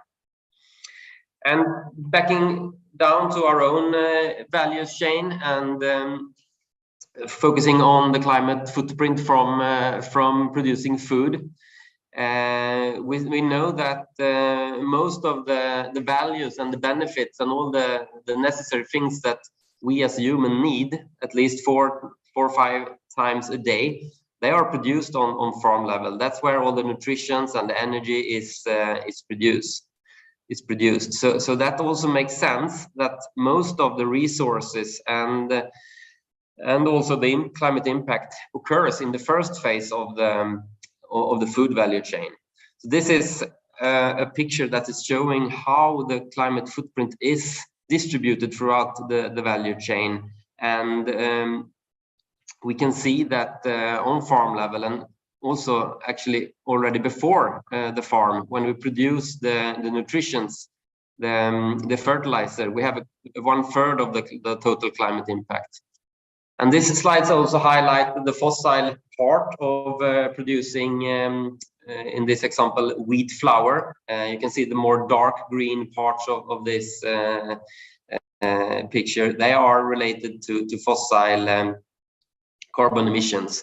So we also have to deal with the more biological emissions as well in farming.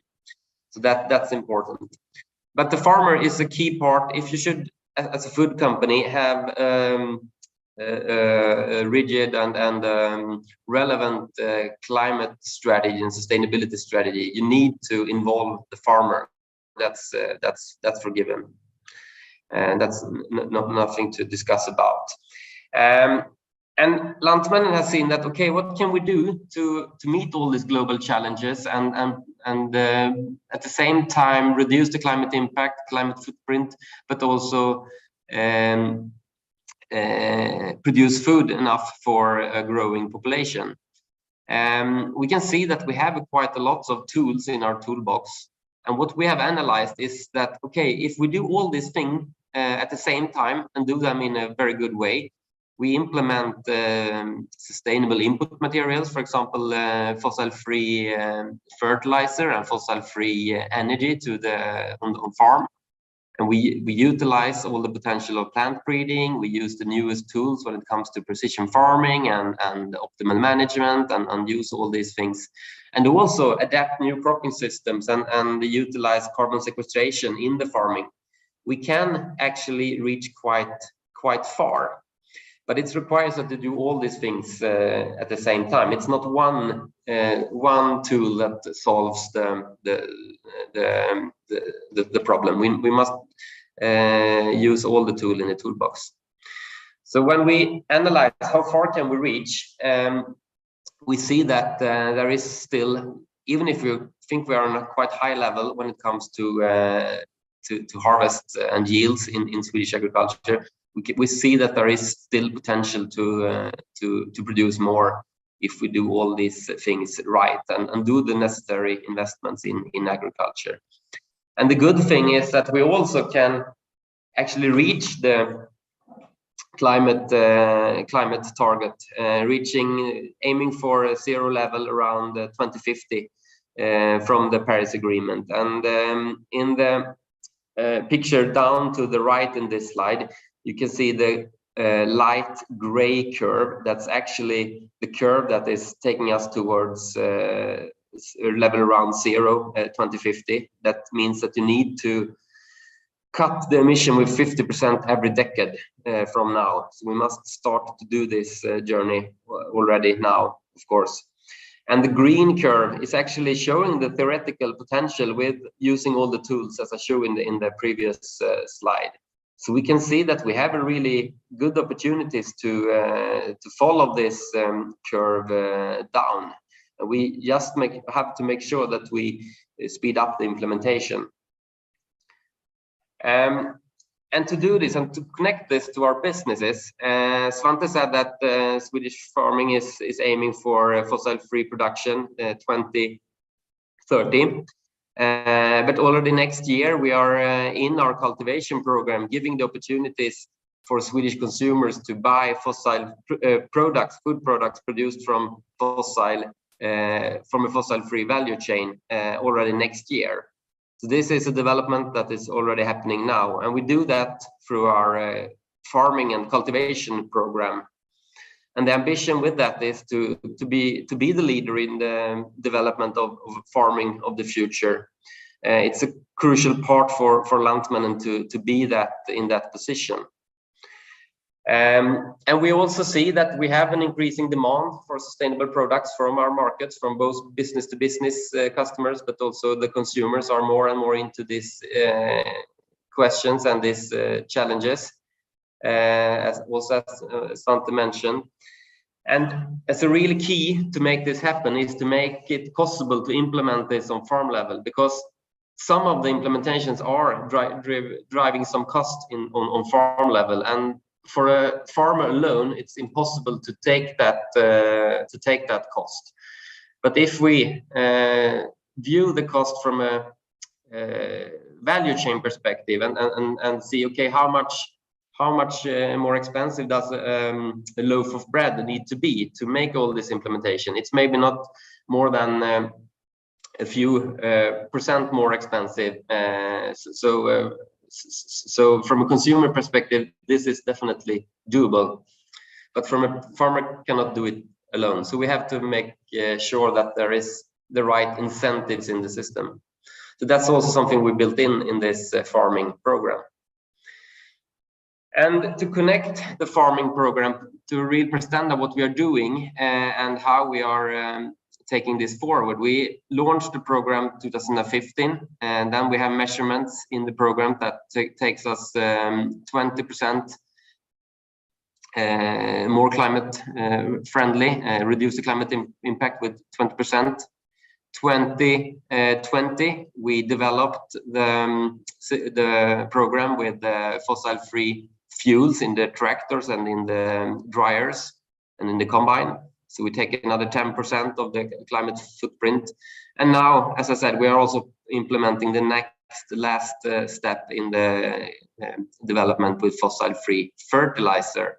I will go into that. So here you can see that we have connected the Paris Agreement curve, the bright gray, light gray curve, and we have the light green curve that is a theoretical potential, and the green, dark green curve is what we actually can deliver in our farming program.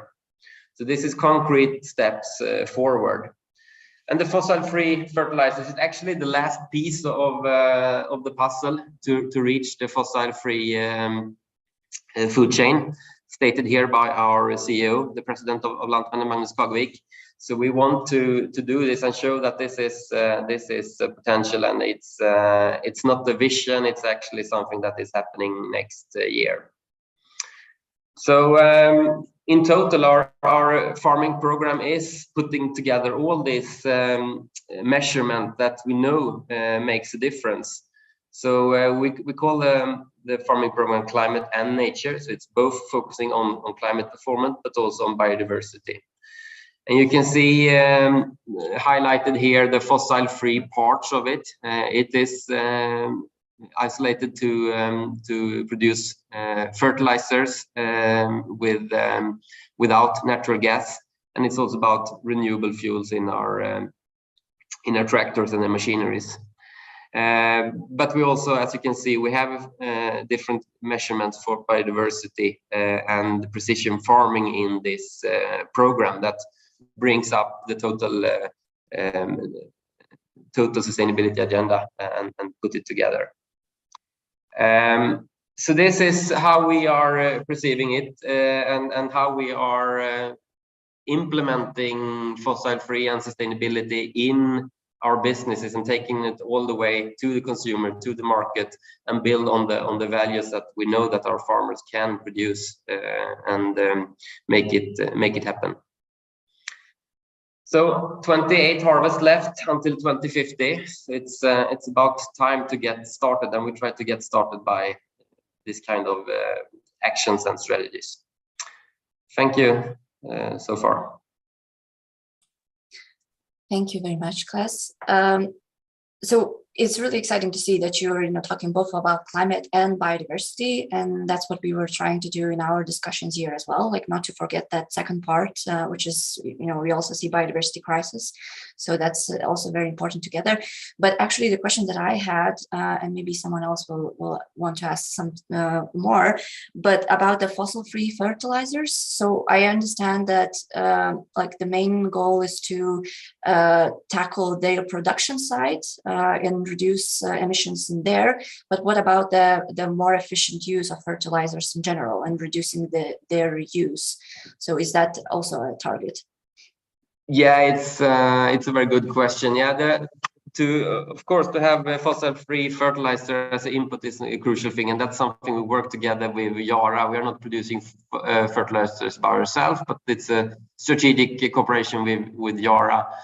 And the next question is, of course, very, very important that the fertilizer we use are in the crop, not in the water. So we have also measurements. I went it through a little bit quick, but we also have precision farming tools in our systems to make sure that we have we adapt how much we spread to what the crop is needing for the moment. So that's very, very important. Precision farming is a real key tool to make this. Also, when it comes to increase the yields, precision farming is very, very important. So that's a good comment, a good question. Thank you. And I have one more question, more from your farmer side. So, how they participate, and you were talking that farmers like really the most important, so that these measures will work. So, what are their reactions? How they're involved in this process and making decisions, or deciding on the measures to take and so on. Yeah, since our company is owned by the Swedish farmers, and in the board of Lantmännen there is Swedish farmers, and our chairman is a Swedish farmer. So all of these strategies are, of course, highlighted, aligned with them and decided by them actually. So that's very important, and I think everyone wants to do the right thing, but of course a farmer is also a company, and it needs to be profitable, and it needs to be possible to do this, implement all this too. So that's why we see that this farming program, that besides all the measurements that should be done on the farm level, we also have a premium for the farmer. They have a little bit a better price on their grain when they do all these requirements, and we also have audit, of course, on farm level to make sure that they really happen. But it's important to do this in a value chain perspective. As I said, the loaf of bread doesn't need to be so much more expensive, but to buy fossil-free fertilizer on farm level with no market commitment, you can't really do that, because it's breaking the financials KPIs on farm level totally. So that's why you need to work with the food processors, the retailers, the consumers, and I often say that of course we should have really high respect on that food. The cost of food is for many families a big issue, and we see that the food prices are increasing now quite dramatically, but at the same time, at least in Sweden, and I guess in many parts of Europe, we still have very much of a food waste problem. We're talking about 30% of food waste.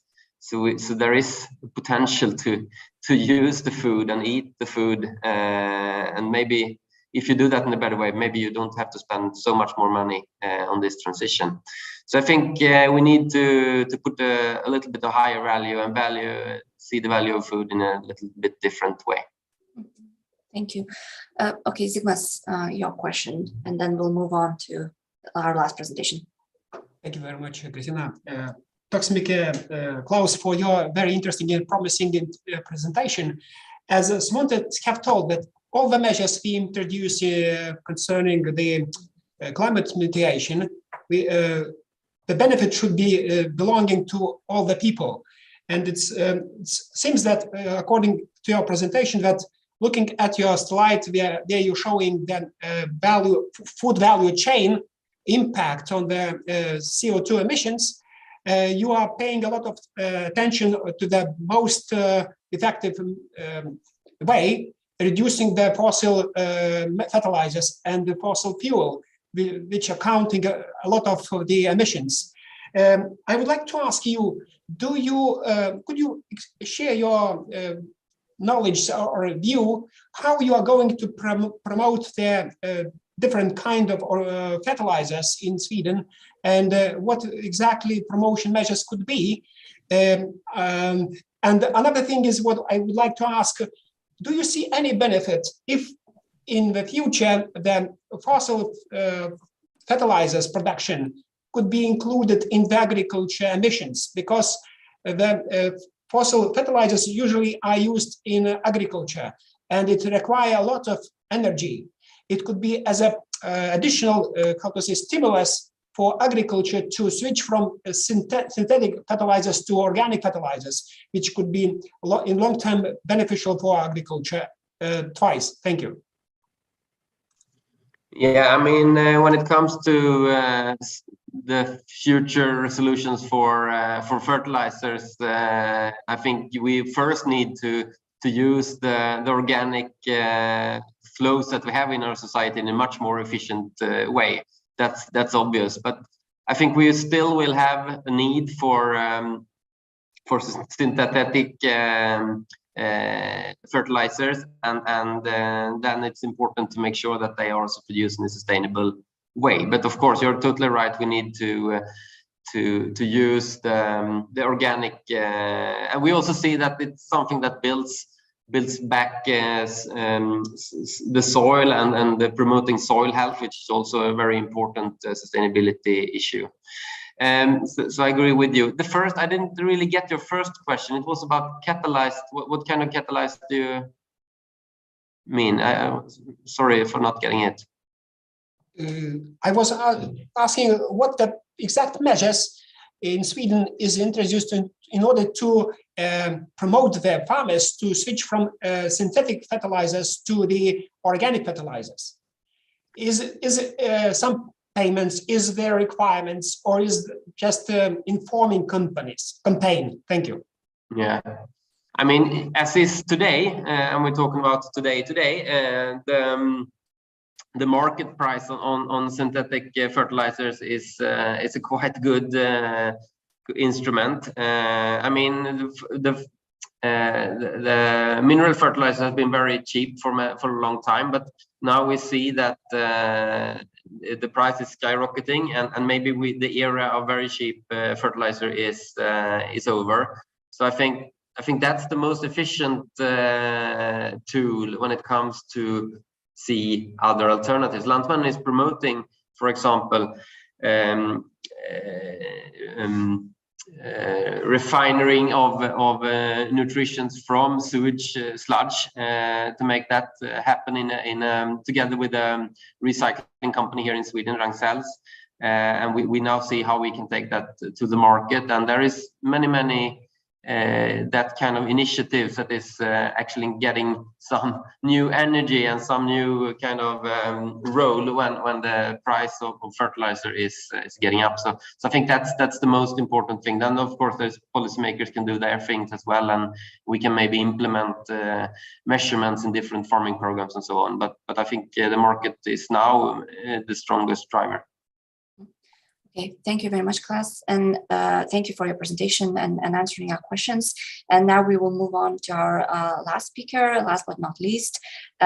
So I introduce Gunnar Bergstrom from Hagelrum's Court, Hagelrum's farm, and it's a dairy farm, a family farm, and they are so in addition to the dairy production, they are also producing biogas. So Gunnar will tell you all more about this, please. Yeah, just let me share my screen. I hope you can see it there. Well, and thank you for that nice introduction, and thank you for inviting me here today. And I'm working at Hagelrum's farm, which is on the picture here, and we are a dairy farm with the cows in this barn, and these are the calf stables. And here you can see the biogas production plant, with the first step in this anaerobic digester and the second step of the investment in this other part. I'll talk more about that later. But Hagelrum is situated outside of the little municipality of Målilla, at the red spot here, and we are also having 5 gas filling station, public filling station for gas vehicles in Eksjö, Vimmerby, Hultsfred, Målilla, and Högsby, where we sell the biogas that we produce. This is a family company, a family farm, where the family Birgersson is running it. It was Åke Birgersson who started and the investment in biogas some 10 years ago, and now he is taking in the next generation into the business, with Jakob running the crop production, Tom running the biogas production, and Hanna is taking care of the dairy or the milking production. We are having about 560 milking cows and farming 540 hectares of farmland. And by digesting the manure from the cows, we are producing about 12 gigawatt hours of upgraded vehicle fuels that we sell to the public market. we are having 5 public filling stations for gas vehicles, and also a hydropower plant, which is actually bought about a year ago and is situated downstream of this river, downstream of the farmland. And the main reason for this, of course, it's nice to have electricity production at these times, but the main reason for buying it is that we can actually control get a better controllability of the water levels during the flowing through the farmlands, which is very important for us, because I think the hydropower electricity production is not very big compared to the energy produced in the milk and in the biogas. So keeping the farmland in a good condition due to nutrient leakage and things like that is very important. And also keeping water for watering the crops during the season is very important, or more important than the electricity production. We're also having our own manure transportation truck, and 4 trucks for special transports. And they are mostly running for some local house production companies that are producing houses in modules that are transported all through Sweden. So this is the Hagelsrum's farm in brief. And Hagelsrum's biogas is a fully owned subsidiary of the Hagelsrum's farm, so it's owned by the family too, but it's a company on its own. The history of Hagelsrum's farm and the biogas investments are started at 2008, when then Åke Birgersson and the family bought this estate, and about 2012 Åke decided to invest in the biogas, and that was the first step in the biogas investment. And you can see the first biogas plant here is one anaerobic digester and a container containing all the technology, the pumps and the control equipment. So this was the first step, and after a while, and that was due to higher electricity prices that were rising, and they wanted to find a way of getting a stable electricity price for the production, and then biogas was one of the answers for that. But also they wanted to have a better fertilizer for the fields from their manure or from the cows, and by digesting the manure you get a processed manure that is where you have an increased nitrogen value or nitrogen effectivity in the production. So that was the other driving force, I think. However, about 2013, when this plant was built and running, the electricity prices fell to the electricity prices fell by about half of the price at the time of the investment. So the family had to start to find other ways of capitalizing of this biogas that they were producing. So this led to the second step of the investment, where they invested in an upgrading unit for the biogas, where it was upgraded to a natural gas quality, because biogas contains both carbon dioxide and methane, which is the same molecule as its natural gas. So you have to clean away the carbon dioxide and keep the energy-rich methane. So in the second step of the investment, there was the Hagelsrum bought upgrading unit, and by the time the number of cows had increased to about the double of what was at 2012. So they also invested in a second anaerobic digester, about 4,500 cubic meters.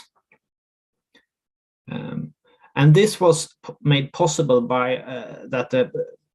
a public procurement for public transportation in the Kalmar County, where it was decided that 70% of all public transportation should run on biogas. And the reason for the politicians to take that is that because Kalmar County is relying on two important industries, and one is agricultural sector with a slaughterhouse and dairy production and a lot of farming and animal intensive farming. So I've heard that there was one important meeting where there was said that, well, can we keep the tourist sector with people coming here and swimming in the Baltic Sea in summers, and in the same time keep a viable and competitive agricultural sector? And biogas might be one of the ways to do this, because by processing the manure in the biogas process, you get a better control of the nutrients in the manure and a better, more industrial development of the manure and the nutrient recovery. And if biogas is one of the questions, of course, the buses should run on locally produced biogas. And this, we don't have a natural gas grid in Sweden, or at least not in the southeast of Sweden. So finding a market for the produced vehicle fuel was very important, because when you start to make these big investments, you get a lot of vehicle fuel, and then you need a market immediately when you start producing. So this public transportation procurement was very important for making the investment. And at the same time, about 2014, the local municipality started to collect organic household waste that was also digested at another digestion plant. So this was kind of a holistic thinking from the waste collection company, from the public transportation company, and from also the wastewater treatment company. About 2018, Hagelsund realized that the contract they had on vehicle fuel was not, they could produce more vehicle fuel. So Hagelsund decided to buy 5 filling stations of their own for the public to fill their cars. So that was made about 2018. They were finished and working. And now we are looking into step 3, where we want to double the vehicle fuel production. And we also want to hygienize the manure, and we want to introduce development of the manure to make it more accessible for precise farming, and where we can split the nitrogen and the phosphorus, so we can use the same precision farming techniques as are used for mineralized fertilizers. We are also looking into expansions outside of Hagelsund to capitalize more on the gas filling stations that we have actually made, and try to find cooperations with other farms in the vicinity. Or more far away, because we think we have during the years developed a quite competitive production system. So we are looking at expansion outside Hagelsund, but we're also looking at investing in photovoltaics, or sun power at the farm, and we are looking at hydrogen and energy storages in different ways, because we are, a farm in our perspective is an energy production unit, and we are also looking into storing the energy, because we are at the moment experience quite volatile electricity prices in Sweden, which of course is in our view is very interesting for in a business perspective. So the success factors here is that market and production must grow synchronized, especially in the southeast of Sweden. This has been a very difficult thing to manage, because we don't have a gas grid, and that makes it very difficult to store the biogas for longer period. You have to have a demand and the production in a matter of days. I think we can store a few days here, and that is a challenge. And that's been very important to have the public transportation at the start to get a load in the system for the energy that we're actually producing. And these are also heavy investments due to that we don't have a gas grid. So there's been a need for support and long contracts for us to be able to make these investments. I also added some of the turnover and the revenue of the biogas company. So you can see here as 2017 and 18, the turnover was not so big, but when we started to deliver vehicle fuel, which is higher priced in Sweden, the turnover rised. And we're now working at increasing the revenue in this company, because now we have the system in place. So there is, this is the next step. And what have been the driving forces for our CEO, Åke Birgersson, and the Hagelström's company here? And the major, of course, driving force is always to find a good and profitable business, but also to reduce the electricity cost and the price volatility, both in nutrients and nutrient management, but also of course, in electricity. But it's also, of course, been an interest in energy policy and environmental questions, and that might be due to that they've been involved in dairy business, where there is they are a bit, they try to counteract the public concern about the environmental impact from milk production, where the public debate in Sweden have been quite harsh, and by showing that we can actually be a carbon, not just a carbon neutral, but even carbon positive farming alternative, we can maybe mitigate this debate about the environmental impacts. And as you see, we have water running through our fields, and retaining as much nutrients as possible is very important for us to keep a good public view from our customers, which are the people living in our vicinity. So I hope that gives you a short view about Hagelström, and thank you for listening. And now I wonder if there are any questions. Thank you, Gunnar, very much. And there's one hand raised, and since we are running out of time, so that probably be the only question for now. Dale, please. Hello. Thank you very much for your presentation. It was very interesting. And I have two questions mainly. One question is regarding feedstock. That means that you using, your own feedstock from the farm for the production of biogas. And the second question regarding investments. You said that it's very crucial moment when somebody decided to build, to develop the let's say biogas production. So did you receive any support from the government or European funds in one or another way, investment way probably, or some tariff support? Yeah, the question is like that. Thank you.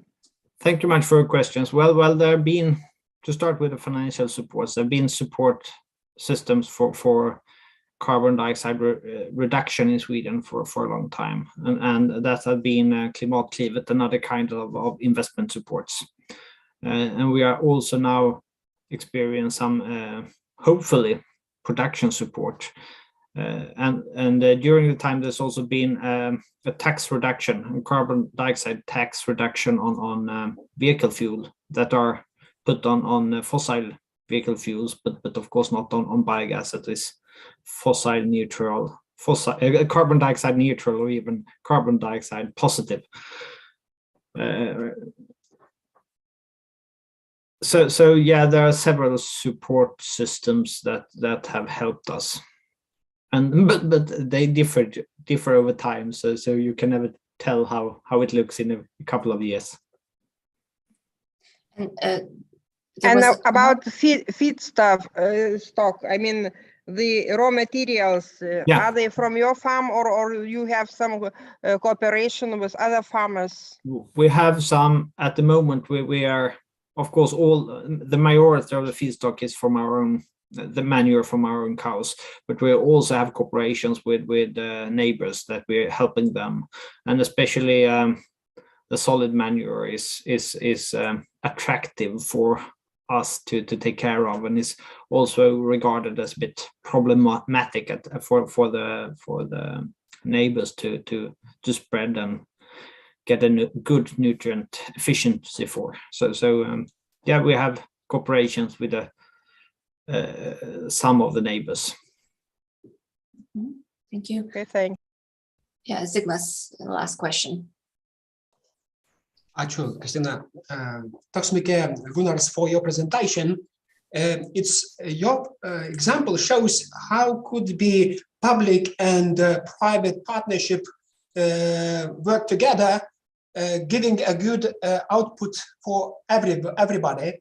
And it seems that for farmers alone to make such switch from fossil to sustainable production, is very important to have the contracts with the public institutions. And you showed how farmers in Sweden are sensitive on the market situation, and they're managing the risks by ourselves, looking for new opportunities to get profit from other activities. My question is, if I'm not mistaken, in the Hagelström farm, you know, looking for diversification of energy production as using the solar power to produce the hydrogen. It's right. Thank you. Yeah, we are looking into that too, because we are interested in energy in different ways, and if we can find a good business case in that, of course that would be interesting. But I think it's very early yet, and it's a bit difficult to find a. We need a robust technology, but we also want to be early in the game. So I think that is a trick for us to find the time where the technology is mature enough to go into it. And we found that we are quite good at handling the methane gas and this technology, and maybe finding technology suppliers that are maybe not in the mainstream, and because we have very good technicians in the farm and in the other production, so we have a high level from the farm workers of people wanting to work with different kinds of technology, and that is one of our, I think, advantages to go into this kind of technology with manure processing and gas production. Okay, thank you very much, Gunnar. And I think it was very interesting to see, especially in today's context, that the growing the biogas sector will definitely grow, and so to see that you already have this timeline, in the future, I think it's very, very great and interesting. So one thing I forgot to tell is that we have actually bought our first commercially available biogas tractors. Now we are really decarbonizing the crop production. I see. Nice. Cool. Yeah. Okay. So thank you very much, and thank you again for all our presenters and speakers today. It was very interesting to hear your experiences and the way forward in decarbonization and fossil-free future. And thank you everyone for asking questions. And also thanks to the Swedish Embassy and the Ministry of Environment for helping us organize this part of the meeting. I think it was very fruitful and interesting. And I'll switch to Lithuanian now just to finalize the meeting. Tai ačiū dar kartą visiems už dalyvavimą ir už klausimus pirmoje dalyje ir antroje ir apskritai už visą šitą mūsų procesą, tuos nuo žiemos ar ne mėnesius, kai mes susitikdavom susitikimuose. Tai kaip ir buvo pristatyta, procesas nesibaigė ir tęsis toliau. Ir tikrai mes apie viską informuosime, apie eigą, naujienas, apie kaip tas mūsų priemonių planas, žodžiu, formuojasi, dėliojasi ir panašiai. Tai taip pat gausite informaciją, kaip visada po šito susitikimo apibendrinančią, tai jeigu kas nors negalėjo sudalyvauti arba norėtume pasidalinti ją, tai irgi galėsite daryti kaip visada ir taip pat viską rasite klimato-kaita.lt dekarbonizacijos puslapyje. Tai man atrodo, kad viskas šiandien mūsų susitikimui, tai ačiū dar kartą labai ir geros likusios dienos ir iki pasimatymo.